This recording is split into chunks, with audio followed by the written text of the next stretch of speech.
तो चलिए आज पर्दे के पीछे झांकते हैं, उस दुनिया को समझते हैं जो हमें कभी दिखाई नहीं जाती।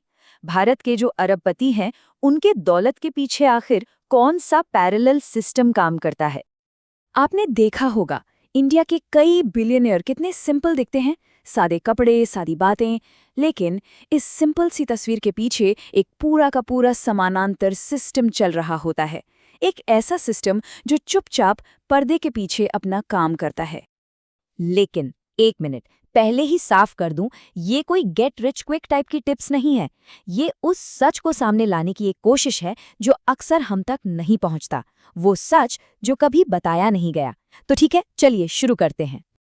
ओके, तो सबसे पहले उस खेल की बात करते हैं जो पर्दे के सामने यानी सबके सामने खेला जाता है, वो पब्लिक इमेज जो हम सब देखते हैं।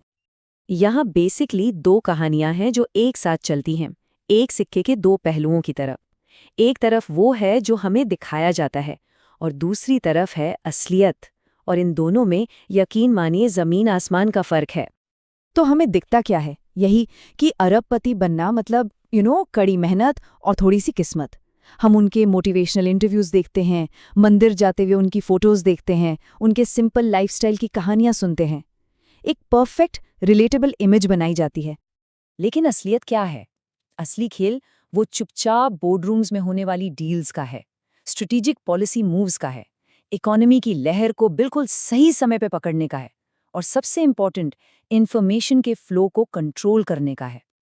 और इस पब्लिक गेम का सबसे बड़ा हिस्सा इमेज मैनेजमेंट है। हम तक सिर्फ सक्सेस स्टोरीज ही पहुंचती हैं, क्योंकि नए वेंचर्स को तब तक पर्दे में रखा जाता है जब तक वो सफल ना हो जाएं। और जो प्रोजेक्ट फेल हो जाते हैं, उनके नुकसान को चुपचाप क्वाइटली अब्जॉर्ब कर लिया जाता है ताकि पब्लिक इमेज पर जरा सी भी आंच ना आए। ये भी एक बहुत बड़ी स्किल है। अब आते हैं पहले सीक्रेट पर, और वो ये है, टाइमिंग टैलेंट से कहीं ज्यादा जरूरी है। आइए देखते हैं कैसे। इंडिया के टॉप अरबपतियों ने सबसे पहले क्या मास्टर किया? टैलेंट नहीं, टाइमिंग। जरा सोचिए, 1991 में प्राइवेटाइजेशन की लहर को पकड़ना, 2002 में टेलीकॉम बूम पर सवारी करना, 2008 के स्टॉक मार्केट साइकिल्स को समझना, या फिर 2014 के बाद इंफ्रास्ट्रक्चर पुश का फायदा उठाना। हर बड़े मौके पर वो सबसे आगे थे। तो इसका मतलब साफ है, वो ट्रेंड को फॉलो नहीं करते, वो ट्रेंड सेट करते हैं। जब आम लोग या भीड़ किसी सेक्टर में देर से एंट्री लेती है, तब तक अरबपति अपना एग्जिट प्लान तैयार कर चुका होता है। ये है टाइमिंग का असली खेल। अब आते हैं दूसरे सीक्रेट पर, जो शायद सबसे बड़ा है, दी इनविजिबल सिस्टम। एक अदृश्य सिस्टम जो दो पिलर्स पर खड़ा है, नेटवर्क्स का जाल और कर्ज का हथियार।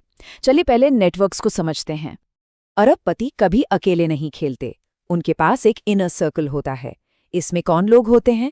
पॉलिसी एक्सपर्ट्स, एक्स ब्यूरोक्रेट्स, बड़े बड़े इन्वेस्टमेंट बैंकर्स और देश के टॉप वकील।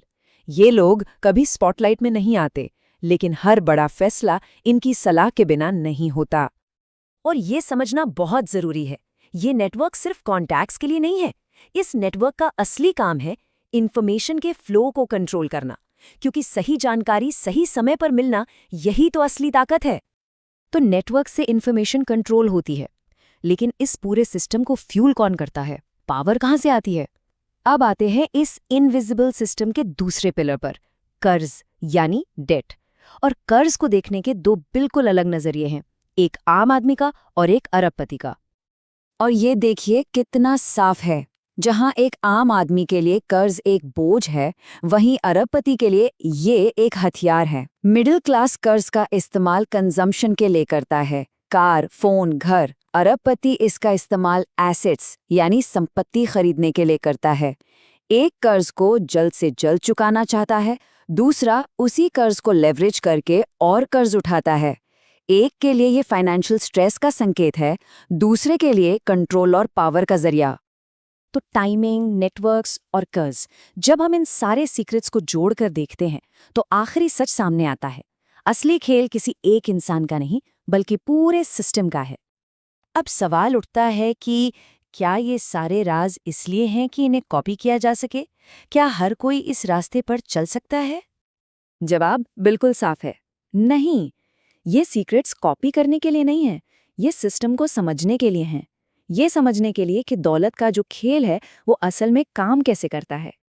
इस पूरी बात का जो पहला निचोड़ है वो ये है कि पैसा इमोशन से या सिर्फ कड़ी मेहनत या किस्मत से नहीं बनता। पैसा सिस्टम से बनता है, एक सोचा समझा बनाया हुआ सिस्टम। और इसका आखिरी और सबसे गहरा सच ये है कि सिस्टम को वही कंट्रोल करता है जो उस सिस्टम के नियम लिखने के सबसे करीब होता है। खेल खेलने से ज्यादा ताकतवर हमेशा खेल के नियम बनाना होता है।